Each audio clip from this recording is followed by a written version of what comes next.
hear a solo show, I have to imagine everybody else anyway. I'm just making eye lines with like points of contact. I act to the exit signs. Yeah. Hi, my name is Greg Watanabe. I'm an actor. I live in Los Angeles. I'm Japanese American, third and fourth generation by my dad and my mom. Getting cast in Allegiance was an amazing experience for me, and there's a lot of layers. One is I'm an actor and I live in LA, but I actually end up primarily doing stage work. So Broadway is like the top commercial kind of theater to do, in the world, really. So that was like a pinnacle moment for me, getting cast in that show. My first and only Broadway show. But the fact that Allegiance is about the Japanese American World War II incarceration experience was deeply affecting for me. Now, most of my career has been about doing Asian American theater. That is to say, plays by and Asian Americans with other Asian Americans about the Asian American experience primarily. Through the Asian American Theater Company in San Francisco, where I cut my teeth. So I sort of came into a knowledge of history, of Asian American history and experience through theater, because I grew up in a place although I was born in East Los Angeles, in Boyle Heights, by four, we had moved out to suburbs in Fullerton and Orange County, which were really, really white. So my experience of history and my knowledge of history was really lacking until really through theater that I began to discover all these stories, including stories about my own family. My mom's side having grown up, my mom having grown up in Hawaii, and living in a little town called Aiea, which is right above Pearl Harbor. You can see Pearl Harbor from there. And in fact, my grandparents on my mom's side have memories of the experience, of the morning of December 7th. So remembering what it was like to be in Hawaii at that time, having been attacked by the Japanese. And on my father's side, they were in Los Angeles. Well, my father wasn't even born yet, but my father's side, they were living in Boyle Heights in East Los Angeles, and then they got forcibly removed and incarcerated in Heart Mountain in Wyoming, which is where Allegiance was set, Heart Mountain. And so my experience had led up to a point where I felt like I knew a great deal about the incarceration experience and knew a lot of the stories that were being told in Allegiance.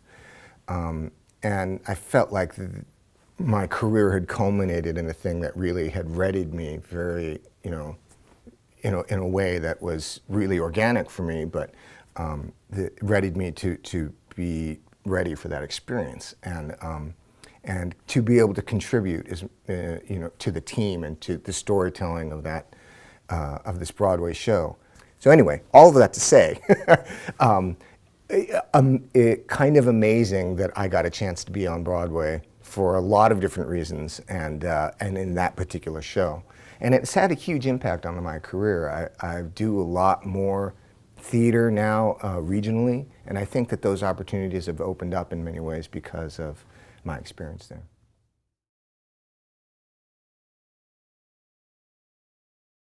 I don't sing or dance, and I got cast in the one role that was not, that didn't require singing or dancing. And the reason for that was very particular. In its development, my character, Mike Masaoka, who is the only character who's named after and based on a historical figure, he was the leader of the wartime JACL. During World War II, a controversial figure, and the makers, the main creators, Jay Kuo and Lorenzo Theon, and then Marquesito later as the book writer, they really crafted a story that was coming from a modern point of view that was more in line with, say, the draft resistors. Who were in Heart Mountain and they having been incarcerated, the government released something called the loyalty questionnaire and said, we know that we're going to have to start letting people out of the camps because late in 43 they've started to realize that the tide of the war is turning.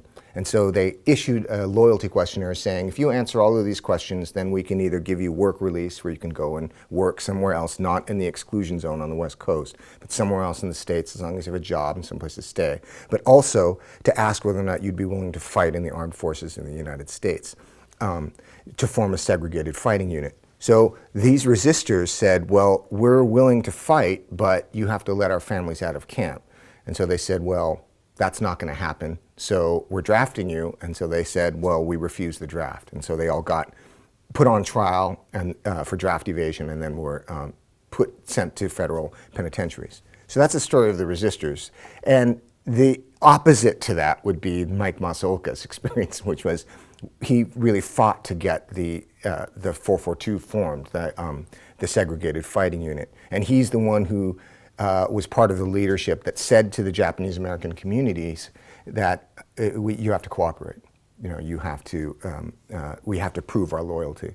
So these diametrically opposed point of view. When they did it when they first developed the musical, the Mike Masaoka character became kind of like the antagonist, and was depicted as such. And I think that they took feedback that said we have to balance the story more and give more of a realistic portrayal of his point of view, so that we understand that it was the government and other forces that were involved who are more responsible, rather than blaming Mike Masaoka and the JCL. So that's why they ended up changing the character to a character who doesn't sing, but in fact gives more information out through scenes and speeches that were taken out of things that actually got printed by the JCL. Jeanne Sakata's Hold These Truths is a one-man play telling the story of one particular man, Gordon Hirabayashi, who is a civil rights hero, really. As a 23-year-old young man during World War II, when the curfew and the exclusion orders are issued that curtailed abrogated the civil liberties, basically, of Japanese Americans, he resisted both the curfew and the exclusion orders, and then took his case all the way to the Supreme Court, and in 43 loses. So he loses his Supreme Court case, and along with Fred Korematsu and Min Yasui, who also resisted the curfew and the exclusion orders, both lost all of their cases in the Supreme Court. Then those stories kind of disappear for 40 years. Nobody really tells them. And then in the 80s, their court cases were reopened because malfeasance on the part of the government and the War Department was discovered. And so the court cases were reopened and the convictions were overturned and evacuated.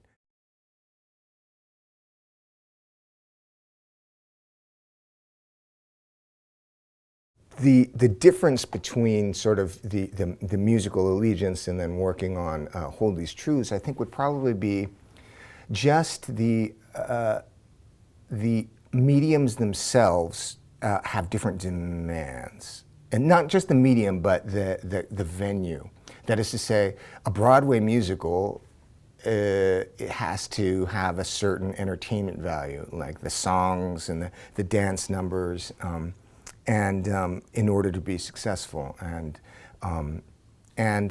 that just song in and of itself and dance convey emotion and convey human impact in a different way than, say, a solo show where it's mostly storytelling or depiction. So I wouldn't say that one is inferior or superior. I think that they're just different in the way that they do storytelling.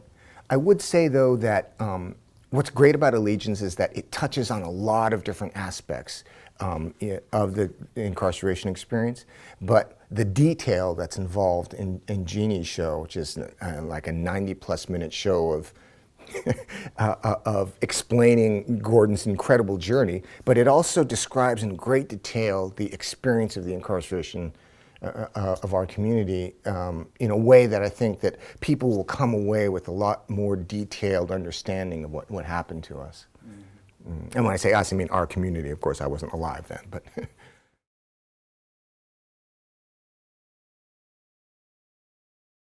I've performed Hold These Truths for in one other venue for the Perseverance Theater in Alaska, in Juneau and in Anchorage. So that's, other than doing staged readings, that's been my only other experience with it, other than here in Massachusetts. So what was interesting about the Juneau experience was that they have their own history with the Japanese American incarceration. That is to say, Juneau was a town of about 5,000 people when World War II breaks out. And then the curfew and exclusion orders include Alaska. So all Japanese Americans are forcibly removed from every city in Alaska and taken to, most of them ended up in Idaho. And their particular experience with the Japanese Americans there living in that community was very different than what happened on the West Coast. On the West Coast, there was tons of propaganda on the radio and the newspapers, tons of really virulent racists who were working in the trade unions, who wanted Japanese Americans out, who wanted, all Asian Americans out, and wanted all basically people of color out. And Alaska didn't have that as much. For them, such a small community, the Japanese Americans there were neighbors. They were families of people who were part of the fabric of the community. And so they reluctantly shipped them off for incarceration, but they took care of their things. They had friends and neighbors who watched over their closed up shops and things like that, watched over their finances, helped take care of their things. And so when the incarceration experience ended, they were welcomed back into the community. So hearing and meeting some folks who had family ties that go back to the incarceration experience and who were still there, and the kinds of stories that they had about their relationships with their neighbors, that was super interesting for me. And that was different than my experience of, say, growing up in Southern California and then going to school and living in Northern California and San Francisco area for a number of years, and the kinds of stories that I'd heard about people's experiences of losing everything. People not taking care of them, people taking advantage of them. And there's other stories in California where that happened. But that was probably a different kind of impact. Also, the great number of Native folks who are very much a part of the fabric of Juneau and Anchorage, and people have neighbors and community members in Juneau and Anchorage have a really strong understanding of Native experience there. They're very much a part of the fabric of the community. And the thing is that the natives, the Aleuts in the Aleutian Islands, they also got incarcerated. They got forcibly removed and brought down to just outside of Juneau, and they suffered greatly under horrendous conditions, and there was a number of deaths, and they lost all of their goods. Their houses were burnt down by the military, and all their stuff was looted and taken, and their treatment was really terrible. And so that was a really important thing for me to meet folks who had an understanding about that experience. And to learn about, when reparations came about in the late 80s for Japanese Americans, brought about by a number of factors, community groups that were fighting for it, Asian American, Japanese American legislators who were fighting for it, and other allies. But when that happened, reparations were included for Aleuts, and there were people who had insisted that be the case. And so, yeah, it just reminded me about the amount of solidarity that exists and needs to continue to be fostered amongst different communities who are affected by this kind of xenophobia and this kind of othering and this kind of racism.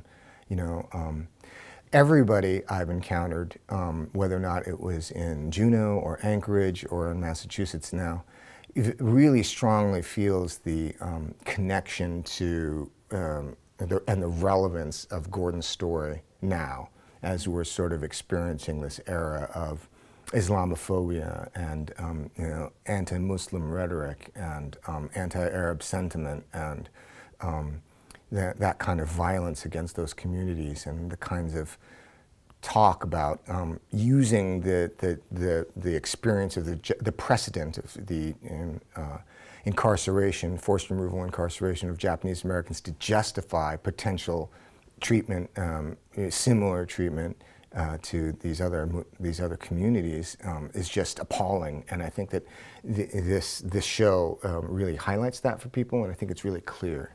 And I think that that's why I appreciate the work, because I feel like it's having an impact where people are really drawn in a sympathetic way to the story of Gordon and what happened to our community, and therefore has an even greater stake in allyship with these other communities.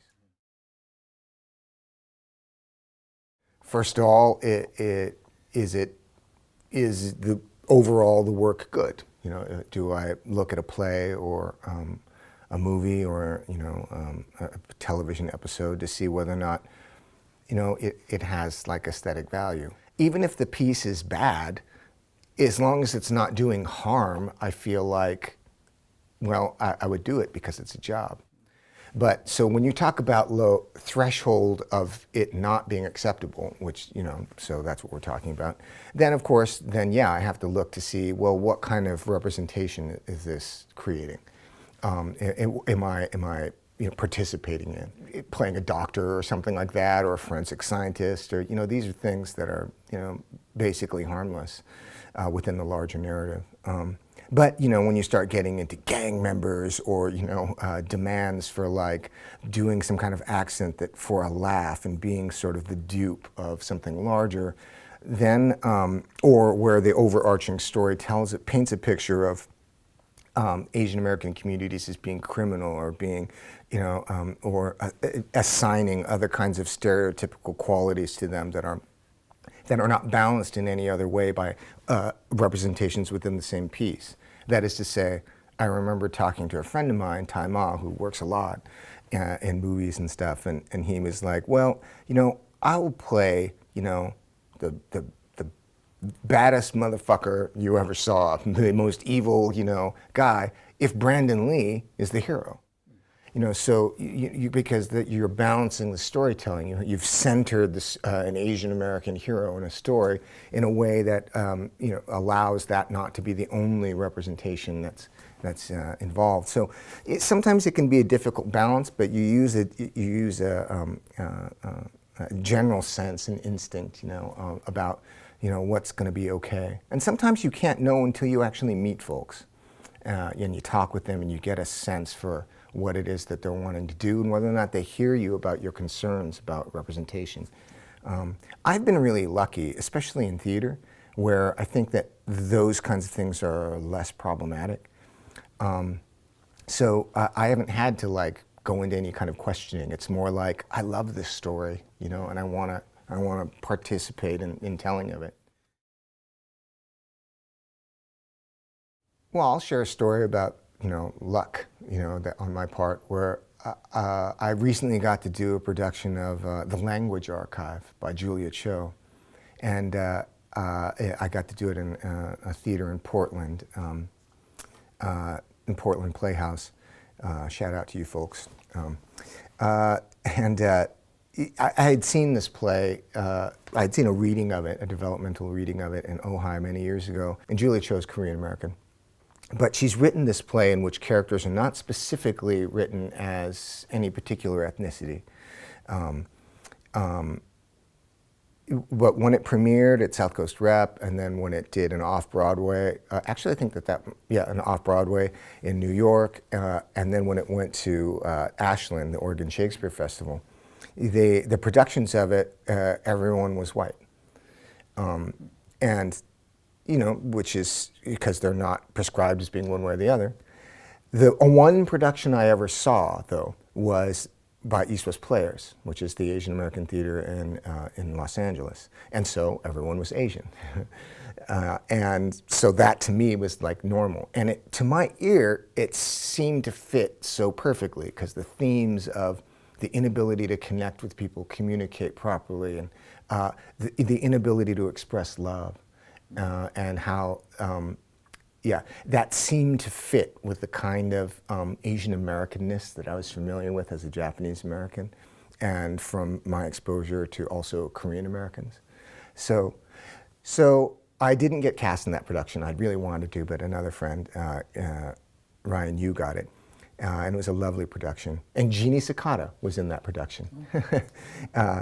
But years later, just this last year, I got a chance to be in a production of it and cast in the lead. And they had very specifically, Adriana Baer, the director, had very specifically sought out an Asian American to be in that production. And it was a multicultural production. There was an African American man who was in it. So I really appreciated, first, the intentionality of wanting to do that specifically and to broaden the storytelling voice with the casting. And that chance to explore sort of all those things I was talking about love and the inability to find expression within the context of that. So, and then of course getting to do this play, because I had seen it developed and I had seen productions of it, but other than readings, I'd never gotten a chance to work on it and explore it. And getting a chance to do it now, especially in the second production, which I think is really deepening my appreciation of it and my understanding of all the small mechanics of it and the resonances that are so beautifully layered into it. So, I mean, those are two examples of like a dream role. So, I mean, that's, I guess, what I mean, but I feel like I've been really blessed. You know, like Allegiance, that's like a dream role, you know? The 18 Mighty Mountain Warriors, yeah. We're a theatrical sketch comedy group, an Asian American theatrical sketch comedy group. And we came out of the Asian American Theater Company in San Francisco.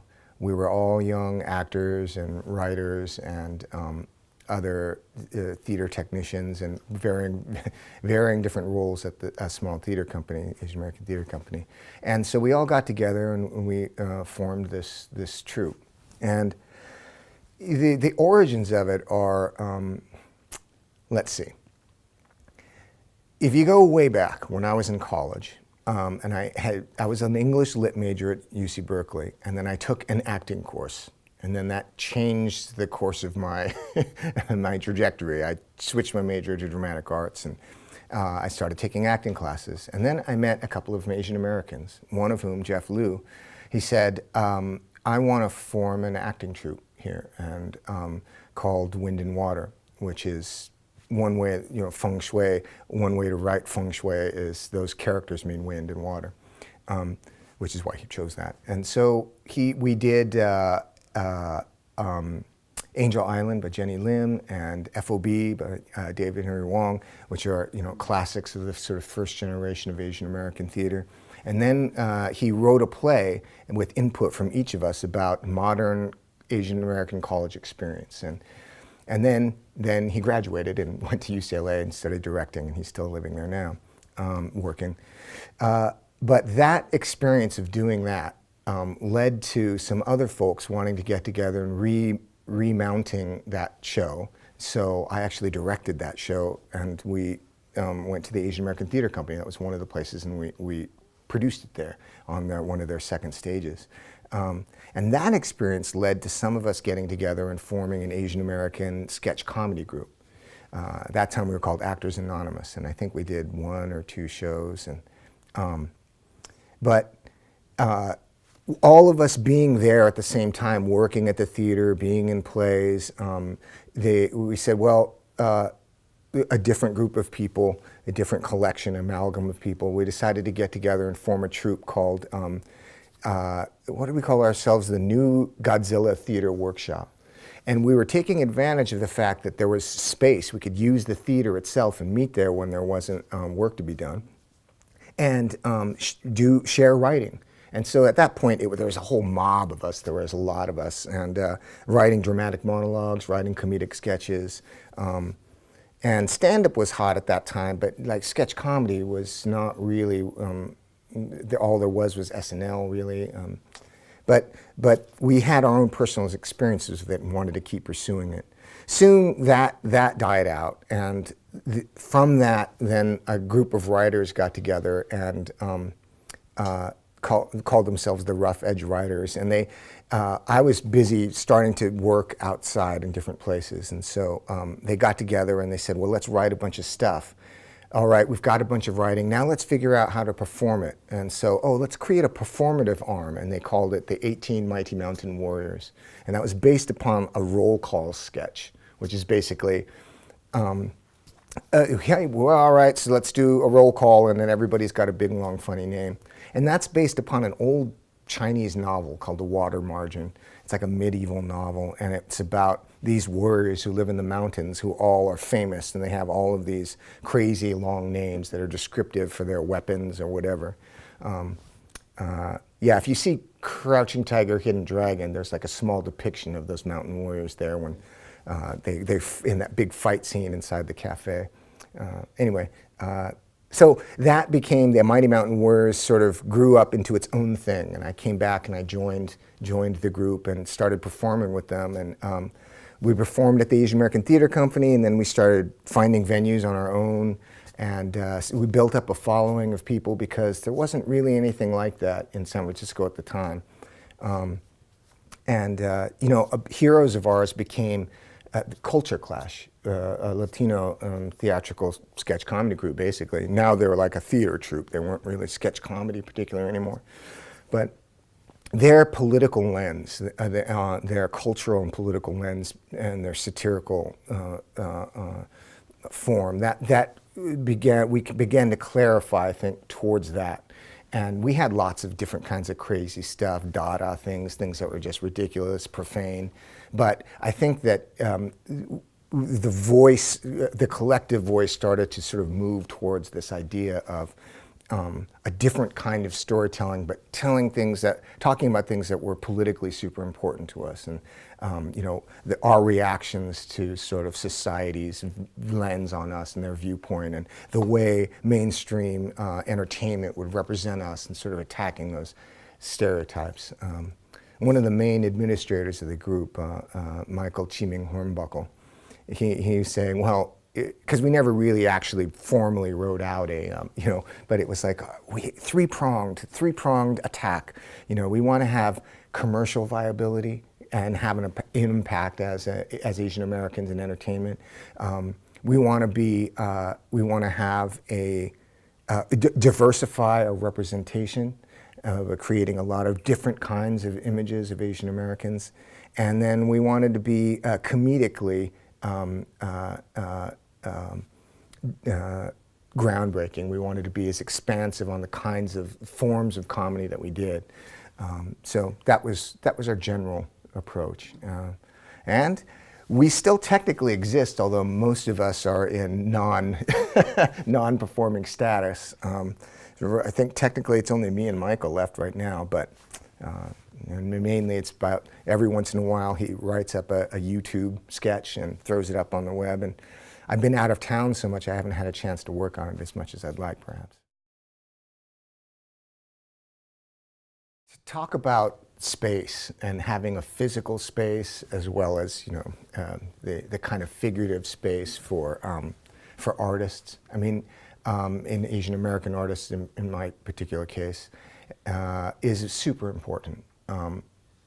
The fact that the 18 Mighty Mountain Warriors probably would not have happened without the existence of the Asian American Theater Company. The fact that they had a physical space, that they were doing work that needed us to participate in, and it brought us together, and it gave us a place to meet each other and have conversations about work, and that led to the formation of more work. I think there's no way to overstate the importance of that. And if someone were to ask me, like, well, what's the relevance of Asian American theater now, is that I think that those support networks in that particular way of having peers be able to, and also generational peers, be able to have conversations with each other, is to me the relevance. It allows people to explore and to get experience and cut their teeth in ways that might not be available to them in traditionally white venues. And I think that, you know, for the younger generations, they're finding ways of finding these kinds of spaces, even if sometimes they're purely online. That is to say, they might gravitate towards something like the Angry Asian Man, which is a website. And so, but, you know, being able to participate in comment threads that are created by an article that comes out. And these kinds of conversations are a way of, like, unpacking a lot of trying to understand things that happen to our community, things that our community is doing, sharing histories of our community and how that threads through to today. I mean, those kinds of things are super important. And I think that young people are finding their way. There's a lot of really great young progressive Asian Americans. I would love to see even more connection between the artists and that kind of activist, progressive, political stance. And I think that there are some, but I would love to see even more. And you know, I was just reading about how there's a young group of Asian American women who are doing sketch comedy at the Upright Citizens Brigade in New York. Now, you talk about a traditionally white institution. There's probably nothing whiter than commercial sketch comedy. Those worlds are super duper white. And every once in a while you'll come across like a troupe that has selected itself to be, you know, like the black group or an Asian American group, but they're few and far between.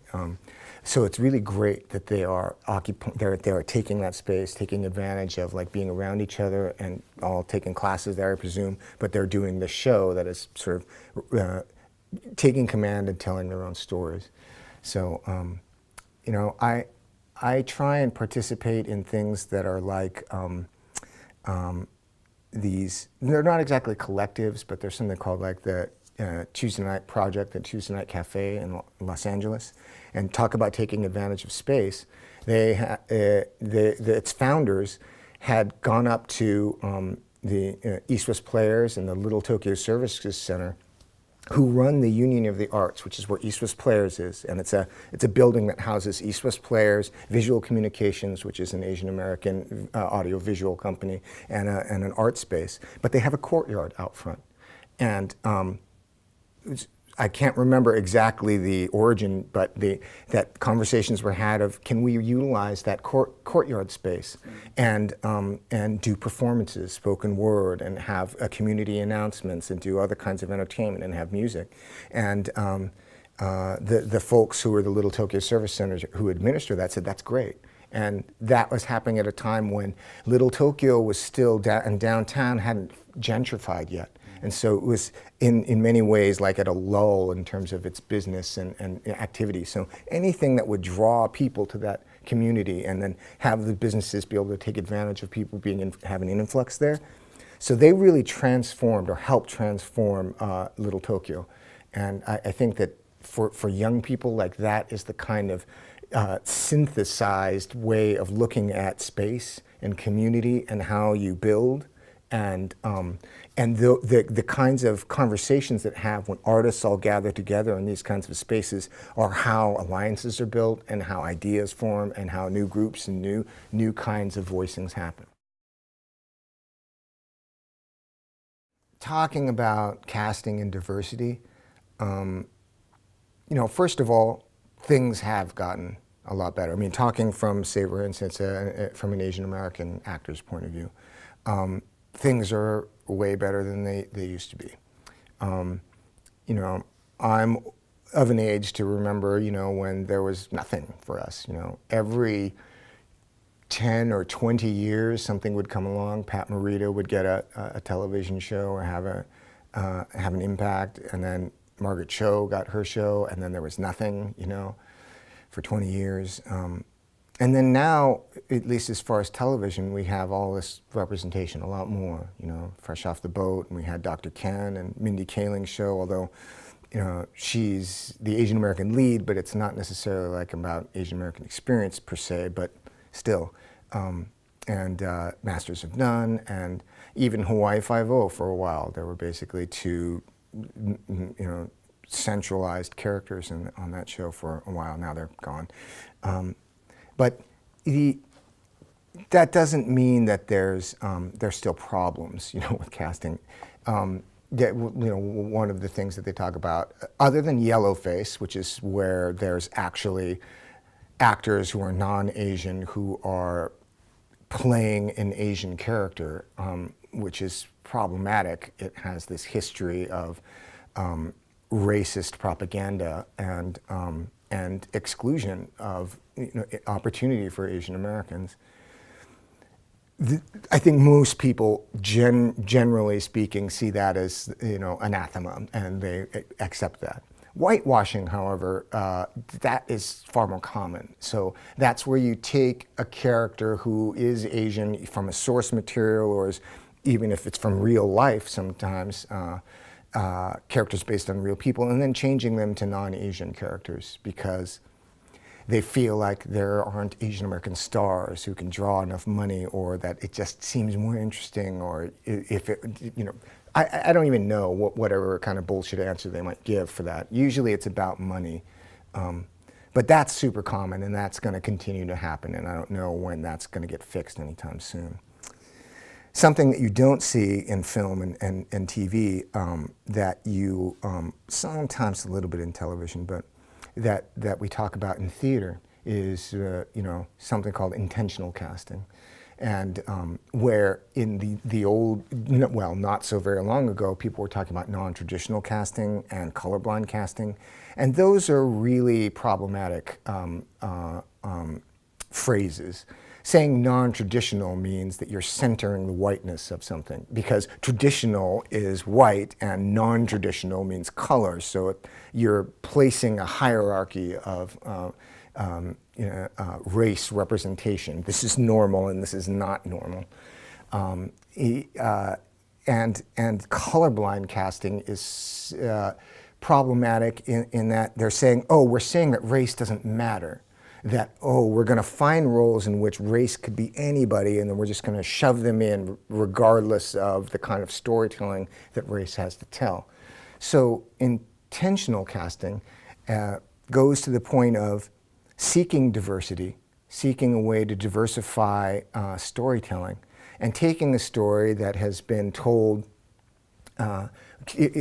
many, many times over and has entered into the American canon, say like Tennessee Williams or something, and then finding a way to be intentional with your diversification of your casting in a way that informs the play in a different way.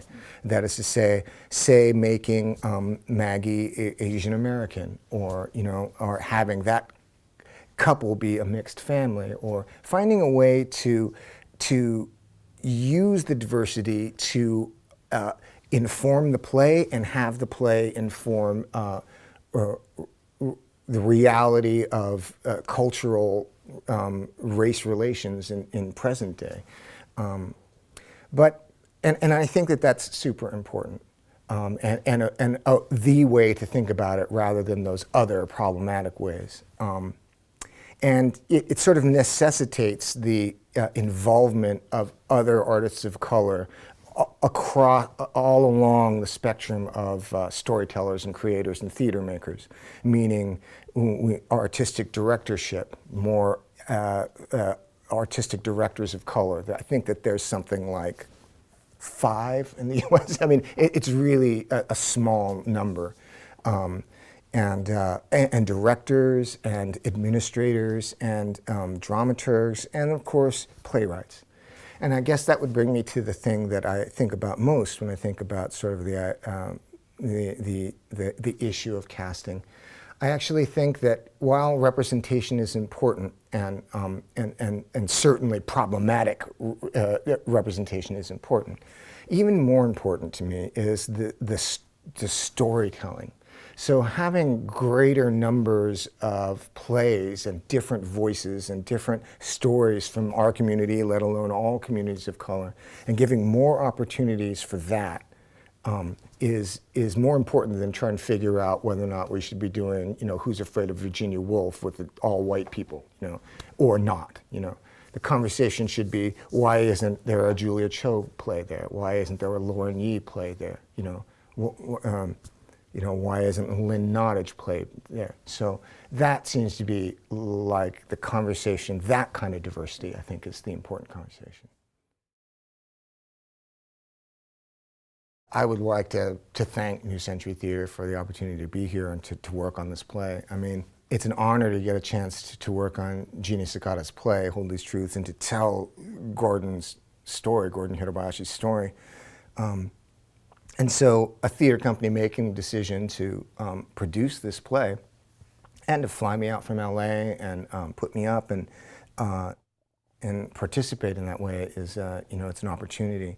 I'm grateful for the work of Sheila Sirgusa, the director, and the work that we did together to do this communal storytelling, which is what theater is. And so, yeah, and the conversations I've had with folks that I've met here have been really great. Like, one of my favorite things to do is talkbacks, because I feel like it's an additional opportunity to share more about other stories that you can see connections to that are mentioned in Jeannie's play, but she can't expand on because there's just so much time. But like something small will be like, there's one story in the play about the 100th Battalion, which was the Japanese American battalion that was, the 100th was specifically from Hawaii, but they were joined in for the 442nd and fought in a segregated regimental combat team. And there's so many stories just from that community. I mean, from the folks, things that they experienced. I mean, there's so many stories that this story touches on. Yeah, so I am just super excited to always engage in a conversation about Gordon's life and this story and Jeannie's work and, and Japanese American experience. I mean, not that I'm an expert or anything, but I mean, if I can help facilitate people's interest in that experience, there's a whole world of stuff out there, If you're really interested in Japanese American experience, I would suggest going to densho.org, densho.org. And what they do is they collect stories and put on videotape and have them in audio form, and they transcribe many of them, of Japanese Americans who have been impacted by the incarceration experience. And it's amazing. You can spend hours on there listening to these interviews with folks telling stories about their experiences from the camps. Angry Asian Man, yeah, that one's a popular one for Asian Americans. 18 Million Rising is a blog that has a lot of great progressive and feminist Asian American materials on it. There is a great number of people who are doing a whole lot of artistic organization. Jenny Yang, I think she's at Jenny Yang TV. She's a stand-up, but she also organizes tours of Asian American women comedians and transgender folks, and going around the country and doing a whole lot of storytelling in that way. There's this guy, Will Choi, who does this thing called Asian as Fuck, AF, and AAF, I guess, Asian as Fuck, yeah.